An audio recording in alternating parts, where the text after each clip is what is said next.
talk about just a little bit about what you did in Paraguay and Argentina and how that helps this season and on field this season. Yeah, our trip to Paraguay and Argentina was really probably the highlight for finishing off a special year last year, but we also saw it as kind of launching us into the new season. The players were able to really give back and to spend some time thinking about maybe a bigger picture than just their own careers and some of the things that they obviously focus on. So for us to be able to work with underprivileged kids, play some foreign competition and do that in a mindset that said we're here to just serve, whether that's the local churches that we worked with or groups like Athletes in Action in Paraguay. We were really about trying to help others and trying to care for others. And I think what it helped us do is just continue to grow our culture where, it's not just important for us to be successful on the field, but, we want to be successful in developing our players and into becoming, people that can influence others. And so, we've stressed a lot about that it's not about just themselves, it's about using the vehicles and the talents that they've been given to impact the lives of others. And, we try to do that whether that's locally or in different parts of Canada, but this trip was all about international. Yeah. So now you just came back from a preseason trip to California. Talk about the trip itself in terms of on play and also what you guys did off the field and how that helps this season. Yeah, it was a very profitable trip on many fronts. Preseason is always about getting different looks with players in different positions and new players coming into the squad. So we played very, very competitive games. Obviously, the highlight was Oregon State. Hit a bit of adversity on the trip in terms of just a few players coming down with injuries and stuff early in preseason. So on one level it was good because everybody got to get some quality minutes against what I would consider very respectful teams and reputable teams. The program down in California was excellent in terms of the balance between training and games and then team building exercises that we did. We also got a chance to work with one of the kind of prominent churches in Newport Beach that really used our presence there to help kind of reach out into the community. They have a program that they run for homeless people and homeless families or families that have had to relocate to hotels just because of some of the circumstances that are there. So we ran a soccer clinic one Saturday morning for a few hours, and our players got to interact with some of these kids. They're just wonderful, wonderful kids, and to see the love that our players could demonstrate to these young kids and vice versa. It was really a highlight of our trip, and probably again continue that theme of it's not about us, it's about helping our student athletes become student leaders and how they can use their sport as a vehicle to communicate God's love. Because of our staff and some of the emphasis we have on growing our culture both on and off the field, Aaron was able to do some pretty creative team building things, and the team was able to bond with some pretty unique experiences, whether that was some late night sing songs on the beach or just having the opportunity to be in a different environment and be in people's homes and stuff. It was a really special and rewarding kind of mini 3 days in the midst of a 9-day preseason trip. Now, how does stuff like that help you down the road? When you're 2 months down the road in the middle of the season, does that help? For sure. We talked a lot about how do we overcome barriers towards some of the obstacles that'll be in the way of our goals. In terms of our culture and being able to lean on one another at different times, and when certain players are injured or certain players are maybe going through some tough experiences, how other people need to pick up the slack, and really it's a corporate effort. And so all the different experiences that we had was just neat to see how people's personalities and some of their gifts as people came to the forefront. So that'll help us for sure, as we now start to encounter some tough opposition here in Canada West. Yeah.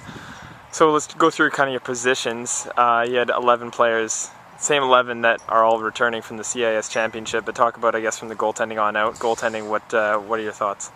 Well, I've always said that I think we have two of the top goalkeepers in Canada, and Veronica has done her part in continuing to make that position very competitive. And so, whether it's Kristen or Veronica, I feel very comfortable that between the two of them, they'll do the job of providing us with stability and with a high level of confidence that they're going to keep the ball out of the back of our net. And it helps exude confidence through our defensive core and right through the way of the team, just when your goalkeepers are playing well and are sharp. So, we know that we've got some hard decisions. It's always better to have a hard decision in that position. But both Kristen, who's obviously shown herself at the highest level here, and Veronica, they've just demonstrated that they're a team sharing that position, and they're going to continue to fight it out and compete to see who gets to play. So how about the backline defenders? Really pleased. I mean, we return all our starting defenders. We've added a couple of defenders that I think will bring us extra depth, give us different looks and different options. Jill, as our right back, has shown for 2 years now that she can play at the highest level, and she's so steady and really influences the rest of our back four. Really pleased to see Kristen Santhema, one of our center backs, have a great preseason. She's ready and has been a tower of strength for us. And Colleen has come back, after being injured early in preseason, and now she's starting to be the Colleen we know she can be in influencing how we play out of the back. Nikki Byrne, our left back, has continued to grow in that position. She's full of energy, full of fight, and our back four are going to be a formidable group to break down. And how about midfield? Yeah, every coach loves to have options, and that's probably the best thing I can say about our midfield. We've got different combinations. We've got players that love to get forward. We have players that can sit, and keep us in possession or break up play from the other team's, attacking movement. So, Natalie Boyd has been our midfield leader and provides lots of energy, and her enthusiasm, her ability to read the game, I think make us a really formidable team in midfield. Lexi Foster has stepped up and showed us last year in the championships that she can compete, play. She's just matured more and more, and so she's had a great preseason. Jen Castillo, one of our recruits, can play either in the back or in midfield, and she gives us a different attacking option. And then obviously, you can't forget Tessa out of the center of the midfield, who just continues to grow as a player. And I think our team is a better team when she's on the field. Wide, we've got some excellent pace. Becca and Melissa, now have done it 2 years in a row, and so bring us some experience.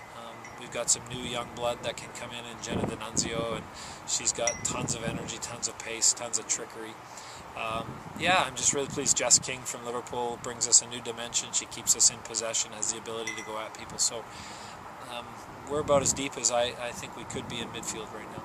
And now up front you have the last 2 CAS Rookie of the Years, is that right? Yeah, I mean, when you score goals and you do it in your first season, you're always going to be considered a candidate for Rookie of the Year. And so Nikki and Alicia have obviously, received honors for that. They're both very, very good up front. They combine well with Daniela. I think between those three, they give us options. We can play 2 up front. We can play 3 up front. We can rotate them. Daniela has been obviously the mainstay in that core, and then Nikki and Cheech tend to feed off her. But DQ, Daniela has played probably her best soccer through preseason. So we're really pleased because we've got options, and if one of them's not playing as particularly well, or we need to give teams a different look, we know we have the options. And what do you think are going to be the keys for you guys to be successful this year? I think hard work is probably the biggest one.